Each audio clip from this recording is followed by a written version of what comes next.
नमस्कार दोस्तों, एक बार फिर से आपका हार्दिक स्वागत है हमारे चैनल सपने सुहाने NS+24। और दोस्तों, आज का हमारा जो टॉपिक है वो है, जब भगवान आपकी परीक्षा लेते हैं तो आपको क्या संकेत मिलते हैं, आपको कैसे पता चलता है, इन संकेतों को आप कैसे पहचान सकते हैं। तो आइए दोस्तों, जानते हैं भगवान जब आपकी परीक्षा लेते हैं तो आपको क्या संकेत मिलते हैं। दोस्तों, भगवान तो हमारे जीवन में हर कदम पे परीक्षा लेते रहते हैं। कभी तो हम पास हो जाते हैं, लेकिन कभी फेल होते हैं। कभी कभी इंसान इतना परेशान हो जाता है अपनी परेशानियों से कि भगवान का साथ भी छोड़ देता है। व्यक्ति सोचता है कि मैं कितनी आस्था रखता हूँ, कितना मानता हूँ भगवान को, फिर भी भगवान हमारे साथ ऐसा करते हैं, इतना दुख देते हैं, इतनी परेशानियां देते हैं हमारे जीवन में। भगवान हमारी इतनी परीक्षा क्यों लेते हैं? लेकिन दोस्तों, भगवान जो भी करते हैं वो हमारे अच्छे के लिए ही करते हैं। जब हम परेशान होते हैं उस वक्त हमें वो समझ में नहीं आता, लेकिन बाद में हमें समझ में आता है जो हुआ वो अच्छे के लिए ही हुआ। वो कहते हैं ना, पत्थर भी भगवान तभी बनते हैं जब उनको तराशा जाता है। जब पत्थर पे चोट पड़ती है तब पत्थर भी भगवान का रूप ले लेता है। और सोने को जितना आग में तपाते हैं उतना ही खरा सोना बनता है। इसी तरह भगवान भी हमें तराशने के लिए, हमें परिस्थितियों से लड़ने के लिए, हमें मजबूत बनाने के लिए और हमें कुछ समझाने के लिए ही हमारी परीक्षा लेते हैं। और जब भी हमारे जीवन में कोई परेशानी आती है, उस परेशानी से हमें कोई ना कोई सीख जरूर मिलती है। आप अपने जीवन में जितना परेशानियों को फेस करते हैं उतने ही मजबूत बनते हैं। हर किसी के जीवन में परेशानियां तो आती ही रहती हैं। ना किसी के जीवन में सिर्फ खुशी होती है और ना ही किसी के जीवन में सिर्फ दुख होते हैं। हमारे जीवन में सुख दुख दोनों साथ साथ ही चलते रहते हैं। जब भी आपके जीवन में दुख आए तो समझ जाइए कि आपसे जाने अनजाने कोई गलती हो गई है, जिसकी सजा आपको भगवान दे रहे हैं। हमारे कर्मों के आधार पे ही हमें सुख और दुख मिलते हैं। आपने भगवान कृष्ण और उनके मित्र सुदामा की कहानी जरूर सुनी होगी। सुदामा कितनी परेशानियों से गुजरे, कितनी गरीबी में उन्होंने जीवन गुजारा, फिर भी उन्होंने भगवान का नाम लेना कभी नहीं छोड़ा।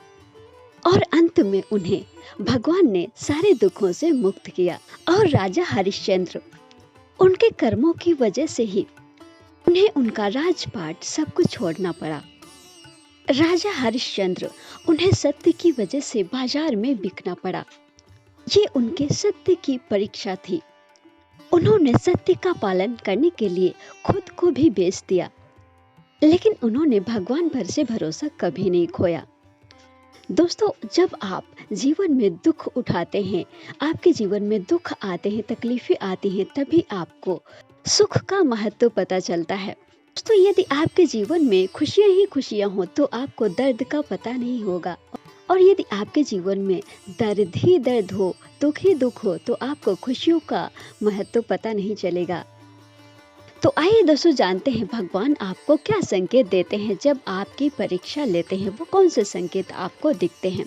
दोस्तों, यदि आपको खाना खाते समय आपके घर के बाहर या घर में कुत्ता आ जाता है, या फिर गाय आ जाती है, या फिर कोई भूखा इंसान आ जाता है, भिखारी कोई आ जाता है, खाने के लिए मांगता है और आप उसे दे देते हैं, तो ये बहुत ही पुण्य का काम होता है। भगवान आपकी इस तरह परीक्षा लेते हैं कि आपके मन में उस व्यक्ति के लिए, लोगों के लिए कितनी दया है। अपनी थाली से निवाला दे सकते हैं या नहीं। और कभी कभी आपके सामने गरीब इंसान होता है, बहुत ही लाचार होता है, या फिर कोई भूखा होता है जिसके पास कपड़े ना हो पहनने के लिए, खाने के लिए रोटी ना हो। और जब आपके मन में उनके लिए दया आती है, ऐसे इंसानों के लिए, और आप उनके लिए कुछ करते हैं, उनकी मदद करते हैं, तो भगवान आपसे काफ़ी खुश होते हैं और आप उनकी परीक्षा में पास हो जाते हैं। लोगों की मदद करना, लोगों के लिए दया भाव रखना, लोगों के दुख से दुखी हो जाना, लोगों की खुशी में खुश हो जाना, ये भगवान की परीक्षा ही तो होती है, जो भगवान आपसे लेते हैं कि आपको परखते हैं कि आप कैसे इंसान हैं। तो दोस्तों, जब भी आपके जीवन में ऐसा मौका आए किसी की मदद करने का, तो ज़रूर कीजिए और भगवान पे भरोसा हमेशा बनाए रखिए। भगवान कभी किसी का बुरा नहीं करते और हमेशा अच्छे कर्म कीजिए, क्योंकि कर्मों के आधार पे ही आपके जीवन में सुख और दुख आते हैं। तो दोस्तों, मैं आशा करती हूँ ये वीडियो आपको पसंद आया होगा। अगर पसंद आया तो प्लीज़ वीडियो को लाइक कीजिए, शेयर कीजिए और साथ ही चैनल को सब्सक्राइब करना ना भूलें। नमस्कार दोस्तों।